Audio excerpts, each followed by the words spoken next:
shades on. You put your shades on? I love it. Okay. Hey, what's up, y'all? So I'm sitting up here at the Pyramids of Chi. What's up, brothers? I just met a cool dude named Richard. He just introduced me to his girl, Miss Anya, man.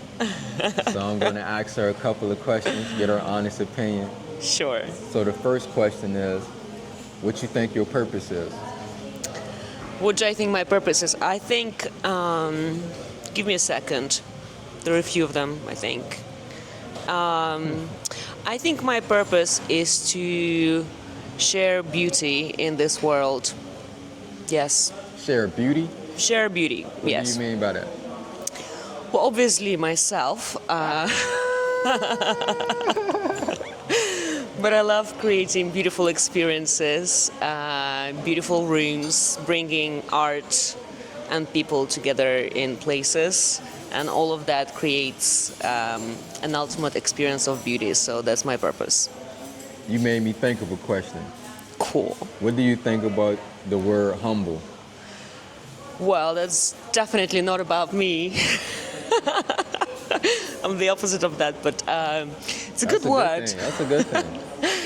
It's a good word. I'm trying to learn that.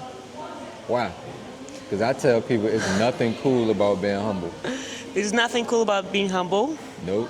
No, I think there's something good about it. It's just, no, I think there's something good about it. But I feel I don't have much of it in me. Read the definition of humble. Having or showing a modest or low estimate of one's own importance. Of low social, administrative, or political rank. Lower in dignity or importance. Now, what is cool about being humble? No, but I think at least the way I see or like I understand being humble is not that. That's what it is. That's what it is. Yeah. Why did this question come up? Because you, when I asked you about beauty, you was like, me, of course. So that what made me think. I said, oh, she must love herself a whole lot. That's a good thing. I agree with you. That's a good thing. I encourage you to be more like that. Okay, cool. Yeah. Cool. So now this question is for the owners. Right. Be honest. Yeah. What's your honest opinion about the Pyramids of Chi? Great. I had an experience at the left pyramid, which is The waterbed? The waterbed. Yeah. I have to be entirely honest. I did get a bit bored, but that's not because it has nothing to do with this space. It's just I have a very busy mind, but it definitely helped me relax quite a bit. And I also, you know what happened? I was getting over here in a car, and it was the first time I was driving in Bali. You drove? I drove here for the first time in here, and it was the first time I was driving a right-wheeled car as well, which was a little bit stressy. So getting in here and relaxing in this room was great. I really enjoyed it. Great technology as well. Would you recommend people come to the Pyramids of Chi? 100%. 100%. Especially if you are into sound healing, I feel like so far it's been the best one I had. Yes. Because a lot of people say it's a bunch of mumbo jumbo, miracle, spiritual, blah, blah, blah. It's all in the mind, it's not real. Some people say, I feel good. I saw God. I heard a lot of different things. Polarized opinions. Well, I feel like they all have a right to exist, but regardless of it, scientifically, it's good for you. And it does relax your body. And it's beautiful. So just come and enjoy the Pyramid of Chi, guys. Out of all these things, what do you think is the most important? There's no wrong answer. It's how you feel. Okay. Is it love, respect, money, time, health, or freedom? What you think Freedom. is the most important? Freedom. Freedom. Why Yeah. freedom? Why freedom? Because why freedom? Let me have a think. That says a lot about you. Yeah. I mean, I didn't even think about it. I see. Answer that quick. Yeah. Freedom. Because I feel like as you have freedom, you can have everything else. Apart from health, I guess, you know, like it's something that we take for granted. But yeah, freedom it is, You consider yourself a free spirit? for sure. Yeah. Dang. You got a strong boyfriend. I know. The origin of the word humble comes from the Greek word humus, or humus, and it actually means of the ground. So to be humble means to be grounded. It means to be balanced. So it's not about having a low opinion of oneself. It's about having a balanced opinion of oneself, to understand that sometimes you can have a good opinion of yourself and sometimes not. But it's good to have a balance so that your ego doesn't go out of control. I'm glad you said that. How do you feel about when people read the definition of a word but don't go with the definition of the word? It's like, do the definition matter? Well, yes, it absolutely does, because context is what matters in this world, and you know, a single letter can cause a war. You know, you can say one sentence. Deep. So context is very, very important, and if we start unwinding the rules of communication and language, then we get into very grey areas, because all of a sudden we'll lose all sense of meaning of communication and we'll have to think of a new way of communicating. So yeah, I think that when people get words wrong, that One letter can cause a war. Oh my God. and it has, by the way, one that has caused a war. I mean, if you look at all of the different Bibles that exist, I mean, the classic Christian Bible would be the New King James Bible, but there's a big religious cult called the Jehovah's Witnesses. They use a different version of the Bible called the New World Translation.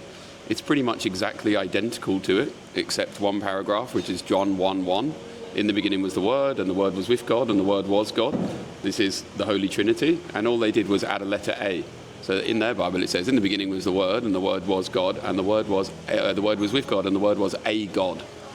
Meaning that the big distinction is they don't believe in the Holy Trinity. And you can, by one letter, you can change the whole context and meaning of a sentence. So yeah, it's really important that you learn oratory skills, you learn language, you learn it correctly, and that if somebody's wrong on something, I think that you have a moral and social responsibility to point that thing out, because otherwise they'll continue on that wrong path, and again, that can cause polarization and division, and you don't want that, right? Before you get the mic back to her, what do you think is the most important out of those things? Love, money, respect, time, health, or freedom? I think that none of them are possible without the other, and there is no freedom without money in this society in which we have. Some people strive to be free of time because they're so caught up in terms of paying their bills and busy in their mind that actually what they're working towards is their own free time. So I think that really, in order to answer that question, you'd have to understand what one's individual definition of was freedom, because some people could be financially free, meaning that they don't have to worry about money anymore, or some people could be free of the burden of even having to think about money. They might have been blessed when they were young, or they might have given all that up and become a Buddhist monk or something, So I think that they sort of all imply the other. Yeah, I mean, the one that I would have said, above all of that would have been free thinking, free thought. I think that that's probably the most important that you can have. Appreciate you, Richard. I appreciate you. I felt like I just spoke to a famous philosopher, man. Last question. I'm gonna warn you, it's left field. It's just for the audience. It always make the audience go into uproar. Okay. Do you think a person can be born gay? Yes. There's no wrong answer. Some people go crazy. Some people say, absolutely not. That's insane. Some people say, yeah, but I get a different answer every time. So Yeah, why do you it's think just yes? because I was born bisexual, so I'm sure it's possible to be born gay. But I mean, like, it's this. It's just my thinking, right? You know, there's no right or wrong, but that's how I feel at the moment. Hey, I appreciate your time, Miss Anya. It's a thought experiment you can do on this about being born gay. Here we go. Passing microphone to Richard. Philosopher. So, not being born gay would imply that you're born heterosexual, right? So then if we looked at the mechanics of being born heterosexual, so we said there is a certain biological makeup of a person, and if they are born in that biological way, with all of the right neurochemical balances in their body, then they would be heterosexual.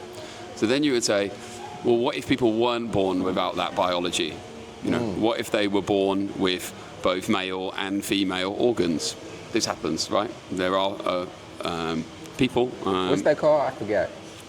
It is called a hermaphrodite, Okay, yeah. and those people are born with both. So, if they are born with both, we therefore don't know, because it doesn't apply. You know, the standard doesn't apply to them. So that the standard biological leading to them being heterosexual. So they've got a different makeup inside them, a different, you know, anatomy. So therefore it would imply that it could, within the realms of reason, to say, well, if they've got a different anatomy, maybe they're not born heterosexual because they're not able to. Or what about a woman that is born with, happens to some women, and they don't have the ability to reproduce? Now, if they don't have the ability to reproduce, would they still need the philosophical sort of inclination towards being heterosexual? They don't have a need for it because their anatomy is different. So why in that scenario, if they're not born with reproductive functions, then why would it's completely within the realms of possibility or reason that they could be born gay. So we're saying in that scenario that you can be born gay, then the answer to the question, can you be born gay, is yes. Woo! Pretty cool, man. You know what a good question to ask people based on this?